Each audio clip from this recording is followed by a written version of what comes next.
Hello everyone, welcome to our channel Legal Mind Maps. In today's video, we are going to cover the topic international treaties and convention जो कि trademark से related है। बहुत सारी treaties और convention जो agreement हैं वो कवर करेंगे इसके अंदर। हमारा सब्जेक्ट है इंटेलेक्चुअल प्रॉपर्टी, तो बहुत ही सिंपल लैंग्वेज में हम सब कवर करेंगे, बट आपको नोट्स जरूर बनाने हैं। वीडियो थोड़ा लंबा हो सकता है क्योंकि वीडियो में हम काफी कुछ कवर कर रहे हैं। तो मेक श्योर कि आप पूरी वीडियो को ध्यान से सुने और देखें भी। सो इंटरनेशनल ट्रीटीज और अग्रीमेंट्स क्या होते हैं आपको पता ही है ऑलरेडी, मैं फिर भी समझा देती हूँ कि जो भी कंट्रीज के बीच होते हैं ताकि उनके बीच एक ट्रांसपेरेंसी बनी रहे। जैसे इंडिया के अंदर मैं किसी चीज को ट्रेडमार्क एक्ट के अंदर प्रोटेक्ट करवा रही हूँ, तो आई वांट दैट थिंग कि अगर मेरा प्रोडक्ट बाहर जा रहा है तो बाहर भी उसी तरीके से प्रोटेक्टेड रहे। तो उसके लिए कंट्रीज आपस में ट्रीटी साइन करती है कि ऐसे जो है लॉज मेंटेन रहे और कंट्रीज के बीच शांति बनी रहे, ताकि सेम लॉज हर कंट्री में अप्लाई हो पाए, या फिर जिन्होंने भी ट्रीटी साइन किया एटलीस्ट उन कंट्रीज में तो अप्लाई हो पाए। इसलिए ट्रीटीज या अग्रीमेंट साइन होते हैं और सारी कंट्रीज बाउंड होती है कि उन्हीं रूल्स को, उन्हीं क्लॉजेस को फॉलो करें जो अग्रीमेंट में लिखे हैं। So there are five important international treaties related to trademark. Agreement on trade-related aspects of intellectual property (TRIPS), then World Trade Organization (WTO), Paris Convention for the Protection of Industrial Property, Madrid Agreement, European Union Trademark, and World Intellectual Property. Now first we'll discuss WTO यानी कि world trade organisation. WTO जो है ना वो एक global organisation है जो ना oversee international trade between countries. जो कंट्रीज के बीच में ट्रेड रिलेशन है वो स्मूथली वर्क कर रहे हैं नहीं कर रहे हैं, कंट्रीज को कोई इशू तो नहीं आ रहा है, कोई भी लॉ कुछ गलत तो नहीं है, और या फिर जो भी कंट्रीज के बीच डिस्प्यूट्स है उनको रिजॉल्व करना है और किस तरीके से करना है, ये सब ध्यान जो है WTO रखती है। सारे ट्रेड रिलेटेड थिंग्स WTO के हाथ में है, यानी कि कंट्रीज के बीच में इंटरनेशनली। सो ये स्टार्ट हुई थी ऑफिशियली जनवरी 1 1995 पर, और under the Marrakesh agreement which was signed by 123 nations. This agreement was signed by 123 nations on April 15, 1994.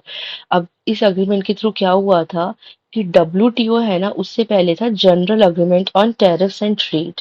ठीक है, इसको रिप्लेस किया था WTO ने। पहले WTO का जो काम था वो जनरल अग्रीमेंट और टैरिफ्स एंड ट्रेड करता था, बट उसके बाद 1995 में WTO ने इसे रिप्लेस कर दिया था, जिससे न्यू लॉज आ गए थे ट्रेड के ऊपर, विच बिगेन इन 1948। और जो General Agreement on tariffs and Trade है वो 1948 में बिगेन हुआ था। It is the largest international economic organisation globally. अभी WTO की बात कर रहे हैं हम। देन WTO के अंदर ही आ जाता है ट्रिप्स अग्रीमेंट, जिसको हम अभी इस वीडियो में आगे अच्छे से डिस्कस करेंगे। WTO कैसे बना था? WTO was formed like when the World Trade Organization was formed, India needed to make its intellectual property law match global rules. जिस टाइम WTO बना था इंडिया बहुत ज़्यादा डेवलप नहीं थी, तो इंडिया को थोड़ा सा टाइम चाहिए था। इंडिया को उसके लॉज को अपने लॉ के अंदर इम्प्लीमेंट करने के लिए थोड़ा सा टाइम चाहिए था और अपने लॉ के स्टैंडर्ड को बढ़ाना था। TRIPS agreement. अब inside WTO there is a deal called TRIPS. It sets basic rules. TRIPS क्या करता है? बेसिक रूल्स सेट करता है जो प्रोटेक्ट करते हैं ideas invention around the world, यानी कि सारे जो वर्ल्ड में मतलब जो भी WTO के मेंबर्स हैं उनमें इक्वली जो लॉ है WTO के वो अप्लाई हो, इस बात का ध्यान ट्रिप्स रखता है। और ट्रिप्स में बहुत सारे लॉज आर्टिकल्स का काफी सारे रूल्स आ जाते हैं, प्रोसीजर्स आ जाते हैं इसी अग्रीमेंट के अंदर, जिसे सब WTO मेंबर्स ने साइन किया था। Then basic rules. TRIPS make sure countries have some rules. TRIPS ये ध्यान रखता है कंट्रीज से कुछ रूल्स होने चाहिए जो प्रोटेक्ट करे, लाइक पेटेंट के रूल्स और इन्वेंशन प्रोटेक्ट करे, ट्रेडमार्क लोगोस प्रोटेक्ट करे, जैसे कि कॉपीराइट क्रिएटिव वर्क के लिए हो। तो ऐसे रूल्स सभी कंट्रीज के पास होने चाहिए ताकि ये सारी चीजें सेफ्टी बनी रहे। तो बेसिक स्टैंडर्ड ट्रिप्स मेंटेन रखता है। Then changes needed. ट्रिप्स ने कहा था कि जैसे इंडिया जैसी कंट्री जो है उनको अपने लॉज को और ज़्यादा अपडेट करना होगा हमारे रूल्स को, WTO के या ट्रिप्स के रूल्स को अपने रूल्स में शामिल करने के लिए। ठीक है, और उसने कंट्रीज को डेडलाइन भी दी थी ट्रिप्स ने। जो हम जब ट्रिप्स डिस्कस करेंगे उसमें सारी डेडलाइंस को भी पढ़ेंगे। फिर इंडिया का रिस्पॉन्स था। India started changing its laws. India ने अपने लॉज चेंज करने स्टार्ट किए to meet these global rules, ताकि वो ग्लोबल रूल्स के स्टैंडर्ड को मीट कर सके। It made big changes recently. Then what changed? India updated laws about patent. India ने पेटेंट लॉज अपडेट किए न्यू इन्वेंशन के लिए, ट्रेडमार्क लॉज को भी अपडेट किया, कॉपीराइट लॉज को भी अपडेट किया, and protecting business secrets also. अब why change? India wants to encourage new ideas. India को अपनी अब अपनी कंट्री के अंदर नए आइडियाज, नए बिजनेस को मोटिवेट करना था, एनकरेज करना था। तो उसने ये ध्यान दिया कि लॉज को और ज्यादा थोड़ा स्ट्रिक्ट किया जाए and laws match what's expected world wide, और ऐसे लॉज बनाए जाए जो पूरी दुनिया में चल रहे हैं, ताकि ग्लोबली भी इंडिया सबके साथ स्टैंडर्ड में, मतलब सबके साथ इक्वली खड़ा हो पाए। Then helping everyone. By following global rules, India helped business and creators feel secure, of course, and it's part of making trade fair for everyone around the world. So, in short, TRIPS part of the WTO made India update its law to protect ideas and invention better, making sure everyone plays by the same rule in global trade. तो trips ने बहुत ज़्यादा help की है India को better, India के laws को better better बनाने की आईपी सेक्टर के अंदर। और इंडिया ने भी काफ़ी ज़्यादा उस चीज़ को एक्सेप्ट किया है कि हमें अपने लॉज को बेटर करना है, और उसने बेटर किया भी है, ताकि इंडिया के लॉ जो लॉज बेटर हो, तो जो इंडिया के इन्वेंशंस है वो और ज़्यादा इन्वेंटर्स एनकरेज हो, अपने बिजनेस आइडियाज को लेकर आए लोग, आर्टिस्ट एनकरेज हो, और उनको प्रोटेक्टेड फील हो अपने काम को लेकर। Let's understand trips. ट्रिप्स एक ऐसा अग्रीमेंट है, ठीक है, जो कि ट्रेड रिलेटेड इश्यूज पे वर्क करता है, trade related aspects of intellectual property rights, ये है ट्रिप्स। अब ट्रिप्स आया कैसे था ये समझते हैं, उसके बाद ट्रिप्स के बारे में जानेंगे। तो सबसे पहले गेट जो है ये हमारा ट्रेड लॉ था, सबसे पहले 1994 का ये लॉ था। इसे रिप्लेस किया था डब्ल्यूटीओ ने, वर्ल्ड ट्रेड ऑर्गेनाइजेशन ने। ठीक है, गेट की फुल फॉर्म है general agreement on tariffs and trade. Alright. So अब जिस टाइम पे इसे रिप्लेस किया था वो टाइम कौन सा था? गेट के कुछ राउंड्स होते हैं, नेगोशिएशन राउंड्स होते हैं। उसमें एक राउंड था यूरोगे राउंड, ठीक है, यूरोगे राउंड, इधर से आप स्पेलिंग देख सकते हो। तो इसी राउंड के अंदर डब्ल्यूटीओ और साथ में ट्रिप्स भी साइन हुआ था। ये दोनों चीजें इसी राउंड के अंदर आई थी, और ये राउंड किसका था? गेट का। सो आई होप आपको स्ट्रक्चर समझ में आ गया होगा। अब जो ट्रिप्स है वो क्या करता है? ट्रिप्स अग्रीमेंट एक मिनिमम स्टैंडर्ड सेट करता है, ठीक है, डब्ल्यूटीओ मेंबर्स के लिए, जो एक लेवल की प्रोटेक्शन, बेसिक प्रोटेक्शन होती है ना, वो दी जाती है बाकी कंट्रीज को जो डब्ल्यूटीओ के मेंबर्स है। अब इसके इंपॉर्टेंट पॉइंट्स को समझते हैं, ट्रिप्स को भी और अच्छे से समझेंगे, ऐसा मत सोचना कि थोड़े में ही मैंने छोड़ दिया, अच्छे से समझेंगे। Effective date. TRIPS came into effect on January 1 1995। Berne convention के कुछ रूल्स भी इसके अंदर लिए गए हैं। बर्न कन्वेंशन हम पहले भी समझ चुके, बर्न कन्वेंशन कॉपीराइट के लिए था। Then different treatment for developing countries. अब जब ना रूल्स चेंज हुए थे, ट्रिप्स अग्रीमेंट आया था, तो कुछ ना नए नए रूल्स आए थे, कुछ ऑब्लिगेशंस आए थे, जो सारे मेंबर्स को, कंट्रीज को उस टाइम पे अपनाने थे। तो जो कंट्रीज डेवलपिंग थी उनको थोड़ा टाइम ज्यादा दिया गया था अपने नेशनल लॉज को एडजस्ट करने के लिए, अपने नेशनल लॉज में न्यू लॉज को इम्प्लीमेंट करने के लिए। और जो डेवलप्ड कंट्रीज थी उनको December 31 2000 तक का टाइम दिया गया था। अब आ जाते हैं की प्रोविजंस पे, ऐसे ही आपको ट्रिप्स भी समझ में आ जाएगा। National treatment article 3। अब ट्रिप्स की ये की प्रोविजंस है। ऑल डब्ल्यूटीओ यानी कि world trade organization members must treat foreign nationals equally, यानी कि डब्ल्यूटीओ के मेंबर्स को, जितने भी फॉरेन नेशनल्स हैं उनको इक्वली ट्रीट करना पड़ेगा, यानी अदर कंट्रीज के जो लोग हैं और जो कि डब्ल्यूटीओ के मेंबर्स हैं जिन्होंने ट्रीटी साइन करी है। Concerning of intellectual property protection, यानी कि इंटेलेक्चुअल प्रॉपर्टी की जो रूल्स है वो सारे डब्ल्यूटीओ मेंबर्स कंट्री पे इक्वली लागू होंगे। Then most favored nation Article 4. Any benefit granted to one WTO member must be extended to all members immediately and without condition. As you know कि WTO के rule सारी countries के लिए equal है, तो कोई भी एक मेंबर के लिए स्पेसिफिक रूल नहीं होगा। अगर किसी एक मेंबर को कोई अच्छी चीज मिल रही है, कोई कंसेशन मिल रही है, कुछ भी मिल रहा है, तो वो फायदा, वो बेनिफिट सारी कंट्रीज को मिलेगा जो भी WTO की मेंबर्स है, तो सबके लिए इक्वल ट्रीटमेंट होगा।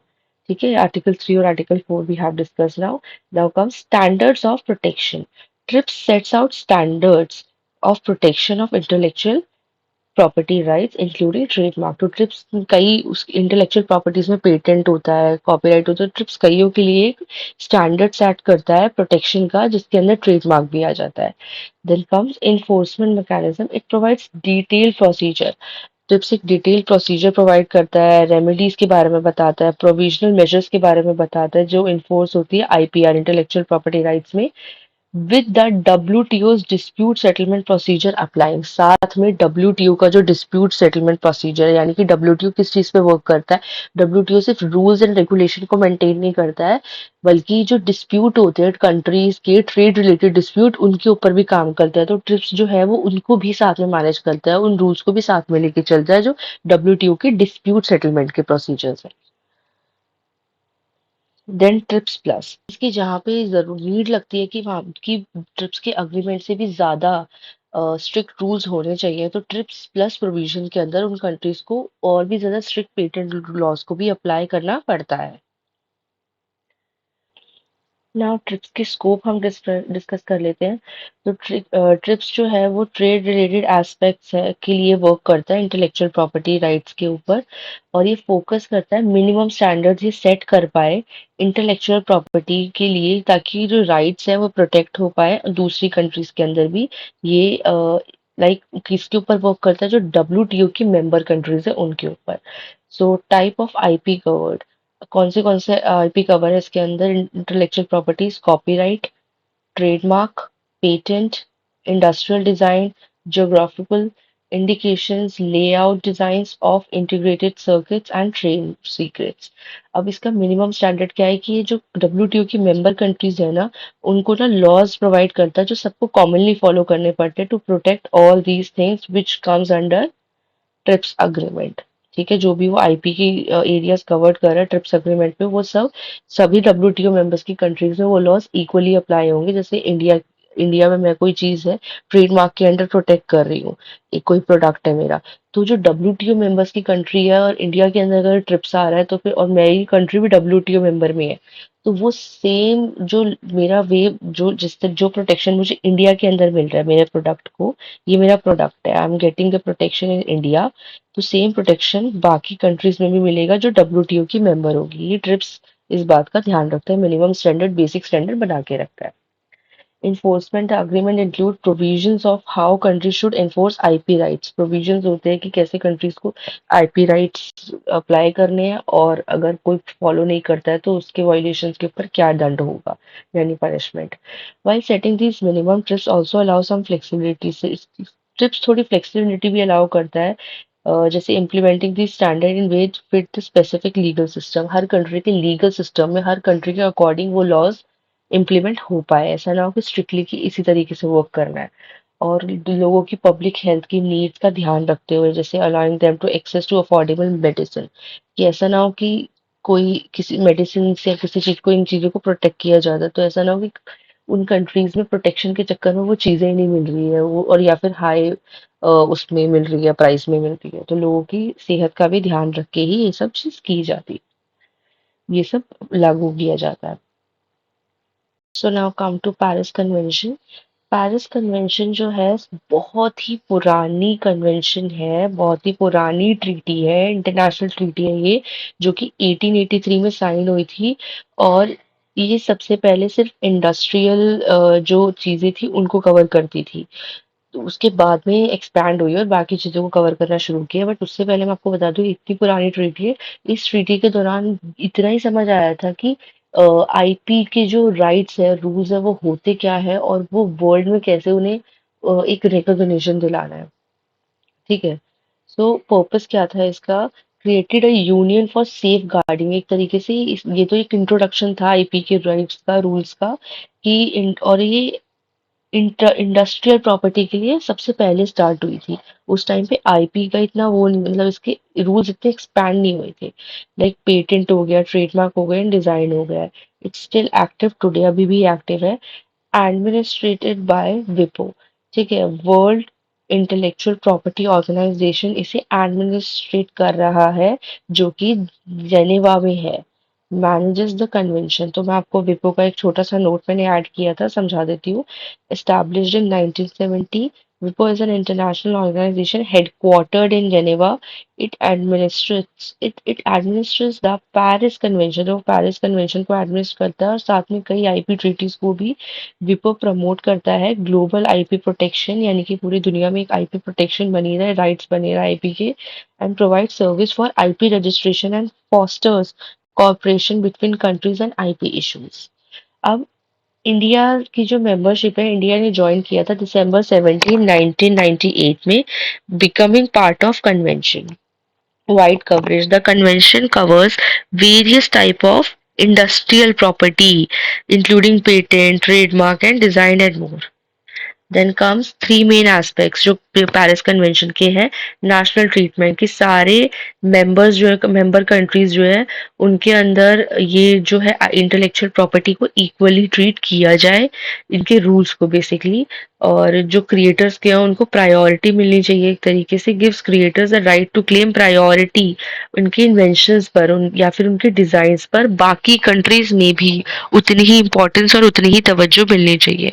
Then common rules. Establish procedural rules. Common rules होने चाहिए सारी कंट्रीज के अंदर ताकि कॉन्फ्लिक्ट्स के चांसेस कम हो. ठीक है, और लोगों के काम इजीली प्रोटेक्ट रह पाए. कोई डिस्क्रिमिनेशन नहीं होना चाहिए against foreign applicants based on where they are from and where they work. Then reciprocity. The convention promotes fairness, यानी कि जस्टिस, फेयरनेस, इक्वल ट्रीटमेंट, ये सब जो है ये कन्वेंशन प्रमोट करती है. और relationship with trips. The Paris convention remain a की अग्रीमेंट. एक बड़ा की अग्रीमेंट रहता है, यानी कि पेरिस कन्वेंशन तो ना उल्टा ट्रिप्स के लिए ना एक तरीके से आप समझ लो एक लर्निंग वो है, कन्वेंशन है, लर्निंग अग्रीमेंट है. ट्रिप्स अपने स्टैंडर्ड को ना पेरिस कन्वेंशन को देख के काफी ज्यादा एनकरेज भी होता है और मेंटेन करके रखता है.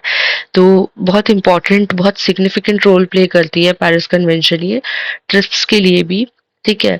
और balancing intellectual and industrial property. तो पहले क्या था कि ये सिर्फ इंडस्ट्रियल प्रॉपर्टी कवर कर रहा था, बट बाद में इसने एक्सपैंड किया और इसने बाकी चीजें भी इंक्लूड करी ताकि इसके रूल्स और भी फेयर और भी स्ट्रिक्ट हो पाए और भी ज्यादा अच्छे हो पाए. तो पेरिस कन्वेंशन एक बहुत ही ओल्ड बट बहुत ही इंपॉर्टेंट ट्रीटी है. ठीक है, जिस जो सेट हुई थी for protecting industrial property world wide. इसका मेन एजेंडा क्या था वर्ल्ड वाइड का, इसे एक्सपैंड किया जाए, लोगों के बीच अवेयरनेस लेके आई जाए आईपी को लेकर. Promoting fairness and equality among creators and innovators from different countries. So now let's talk about Madrid agreement. So Madrid agreement का मीनिंग क्या है, मैं आपको एक सिंपल लैंग्वेज में समझाती हूँ. कि ना ये अग्रीमेंट बात करता है कि आपको ना हर कंट्री में अलग अलग जाके अपने रजिस्ट्रेशन कराने की जरूरत नहीं है अपने किसी ट्रेड मार्क की, लाइक मार्क की, सिंबल की, अपने लोगों की. ट्रेड मार्क के अंदर आप एक इंटरनेशनल रजिस्ट्रेशन कराइए और वो आपकी सारी कंट्रीज के अंदर वैलिड होगी. ये मैड्रिड अग्रीमेंट कहता है इन वेरी सिंपल लैंग्वेज कि वो आपकी मल्टीपल कंट्रीज के अंदर वैलिड होगी. You don't need to go to other countries की इसमें भी कराना है, इसमें भी प्रोटेक्ट कराना है, उसमें भी प्रोटेक्ट कराना है, इसकी कोई जरूरत नहीं है. इसका प्रोटोकॉल क्या है, the protocol related to Madrid agreement concerning the international registration. इसका मेन प्रोटोकॉल है इंटरनेशनल रजिस्ट्रेशन ऑफ मार्क्स. ये कौन से मार्क की बात कर रहा है, आपकी जो बिजनेस के लोगोज जो भी होते हैं जिनमें हम ट्रेड मार्क एक्ट की प्रोटेक्शन लेके ट्रेड मार्क कह देते हैं हम उनको. ठीक है. वॉज अडॉप्टेड इन 1989 में, ये अडॉप्ट हुआ था. ये मतलब इसने ये प्रोटोकॉल अडॉप्ट किया था 1989 में to modernize and expand the Madrid system. Now entry into force. जो प्रोटोकॉल है वो एंटर हुआ था December 1 1995 में, और वो इंडिया में इफेक्टिव हुआ था ऑन July 8 2013. अब ये पेरिस कन्वेंशन पार्टीज के लिए ओपन है ये अग्रीमेंट. जो भी जो भी पार्ट है, कोई भी कंट्री पेरिस कन्वेंशन का पार्ट है, वो मैड्रिड सिस्टम को ज्वाइन कर सकती है. ठीक है. और फिर contracting parties, contract countries and organizations of the Madrid system are collectively refer to as contracting parties. जो कंट्रीज और ऑर्गेनाइजेशन है मैड्रिड सिस्टम की, उन्हें कॉन्ट्रैक्टेड पार्टीज कह रहे हैं साथ में रखकर. इंटरनेशनल रजिस्ट्रेशन, ये तो हमें पता ही है कि मैड्रिड क्या अलाउ करता है, ट्रेडमार्क प्रोटेक्शन देता है. एक रजिस्ट्रेशन कराओगे आप, वो भी इंटरनेशनल रजिस्ट्रेशन, तो उसमें आपको बाकी कंट्रीज में आराम से वो रजिस्ट्रेशन आपका हो जाएगा और प्रोटेक्शन मिल जाएगी. Then Madrid Agreement and Protocols. Together, they govern the international registration of marks and providing a unified system for trademark protection. तो एक अच्छा ट्रेडमार्क प्रोटेक्शन, एक अच्छा एक सिस्टम बन जाता है, इससे लोगों को आसानी होती है. Then application requirement. अगर आपको इसे अप्लाई करना है तो आपका ना अपनी ओरिजिन कंट्री या किसी भी कंट्री में एग्जिस्टिंग ट्रेडमार्क रजिस्ट्रेशन होना चाहिए, तब आप इंटरनेशनली इस चीज को अप्लाई कर सकते हो. यानी कि registration in their country of origin, या फिर कमर्शियल एस्टैब्लिशमेंट, डोमिसाइल और नेशनैलिटी. फिर प्रोसीजरल रिक्वायरमेंट इसकी है कि agreement specify the procedural requirement for filing in including request for extending trademark protection to specific countries. Now central attack issue. अब क्या issue होता है कि अगर किसी भी एक कंट्री के अंदर ना किसी का भी ट्रेडमार्क मतलब कि जो भी उन्होंने प्रोटेक्ट करवाया होता है वो चीज़ अगर खतरे में पड़ जाती है तो उसका इफेक्ट ना बाकी कंट्रीज में भी होता है। बट इसकी इफेक्टिवनेस ये है कि इतने सारे ड्रॉबैक्स के बाद भी, इतने बड़े ड्रॉबैक के बाद भी ये काफी जगह इफेक्टिव है। खतरे में पड़ती है बट इसका मतलब बिल्कुल हटाई नहीं जाती है। इंटरनेशनल ट्रेडमार्क रजिस्ट्रेशन बहुत ही एक ईजी प्रोसेस है लोगों के लिए, ताकि क्योंकि ये बहुत एक ईजमेंट प्रोवाइड कर रहा है बाकी कंट्रीज में। Then complementing the Paris convention. ये क्या है, पेरिस कन्वेंशन के साथ बहुत अच्छा वर्क कर रहा है। मतलब कि पेरिस कन्वेंशन के लिए एक बहुत बड़ा फायदा हो जाता है कि जो पेरिस कन्वेंशन के मेंबर्स हैं वो मेड्रिड सिस्टम के अंदर आ सकते हैं बहुत ही आसानी से, और मेड्रिड भी पेरिस कन्वेंशन के रूल्स को और ज्यादा एक अच्छा बढ़ावा दे रहा है एक तरीके से। तो Madrid agreement and protocol simplify the process of, easy कर रहे हैं प्रोसेस को रजिस्ट्रेशन के ट्रेडमार्क के इंटरनेशनली, और बेनिफिट कर रहे हैं बिजनेस को जो आगे जाके मतलब कॉस्ट इफेक्टिव हो रहे हैं, और रजिस्ट्रेशन प्रोसेस जो है उनका इजी हो रहा है, और वो मल्टीपल कंट्रीज में अपने बिजनेस को, अपने काम को एक्सपैंड कर पा रहे हैं। तो एक तरीके से बहुत एनकरेजिंग पार्ट है ये मेड्रिड अग्रीमेंट के थ्रू आईपी के अंदर। So let's understand new EU trademark. So EU trademark जो है जिसे फॉर्मली कहते हैं कम्युनिटी ट्रेडमार्क, ठीक है। ईयू ट्रेडमार्क मैनेज कर रहा है इस टाइम पे European union intellectual property office, जो कि European union intellectual property office पहले कहलाता था office for harmonisation in the internal market. तो ये एक बहुत बड़ा चेंज था कि ईयू ट्रेडमार्क जो है ना वो रेगुलेशन इफेक्ट में आई थी मार्च 23 में, जिसके बाद से ओहिम यानी कि जो हार्मोनाइजेशन वाला ऑफिस है इसका नाम चेंज होके पड़ गया था European union intellectual property office. ठीक है, अब ईयू का मेन वर्क क्या है। अगर एक ट्रेडमार्क है, ठीक है, जिसको ना प्रोटेक्ट किया गया है ईयू के अंडर, तो वो जो है सारी यूरोपियन कंट्रीज यानी कि देयर आर 27 यूरोपियन कंट्रीज, उन सब के अंडर वो प्रोटेक्टेड कहलाएगा। यानी कि ईयू के अंदर प्रोटेक्ट किया हुआ, यूरोपियन यूनियन के अंदर प्रोटेक्ट किया हुआ, 27 यूरोपियन यूनियंस के अंदर प्रोटेक्टेड कहलाएगा। इसलिए मैंने यूरोपियन ईयू का ना मैंने यहाँ पे वो भी दे दिया, you what do you mean by European union, ये मैंने यहाँ पे ऑलरेडी डेफिनेशन दे दी, आप समझ गए होंगे। तो let's move further now, let's come to विपो। विपो मैं आपको थोड़ा पहले भी समझा चुकी हूँ। देखो, विपो है वो क्रिएट हुआ था कन्वेंशन के थ्रू 1967 में, ठीक है, और ये इफेक्ट में आया था 1970 में। तो विको विपो के जो रूट्स है ना वो पेरिस कन्वेंशन से और बर्न कन्वेंशन से ही दिखाए जाते हैं। देखो मैं समझाती हूँ आपको। पेरिस कन्वेंशन अलग है। पेरिस कन्वेंशन था इंडस्ट्रियल प्रॉपर्टीज के लिए, और बर्न कन्वेंशन जो था वो कॉपीराइट में हमने पढ़ा था लिटरेरी और आर्टिस्टिक वर्क के लिए। तो पेरिस कन्वेंशन का ना अपना एक ब्यूरो था, और बर्न का भी अपना एक ब्यूरो था जो इनको एडमिनिस्ट्रेट कर रहा था। तो इन दोनों के ना ब्यूरोज जो है ना बाद में ना जो मर्ज हुए थे ना, मर्ज होके रिजल्ट में बना था विपो कन्वेंशन के अंदर। थ्रू विपो कन्वेंशन विपो आया था, ठीक है। The international bureaus created by Paris and burn convention were merge in 1893, and in 1970 they were replaced by WIPO under the WIPO convention।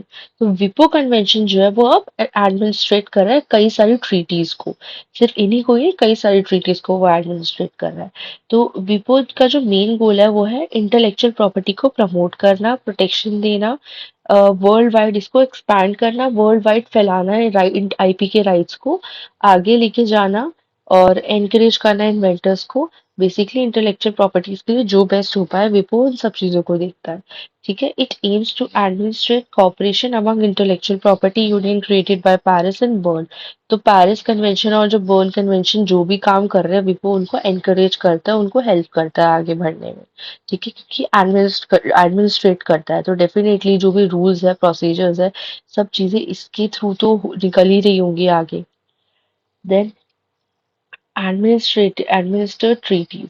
Nice agreement. Establish a classification of goods and services. एक category बना लेते हैं, classification कर लेते हैं goods और services की for trademark registration purpose।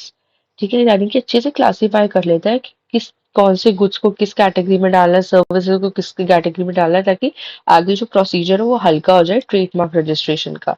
India follows this classification system which consist of 45 classes. India भी एक क्लासिफिकेशन यानी कैटेगराइज सिस्टम फॉलो करती है जिसमें 45 क्लासेस है इनकी।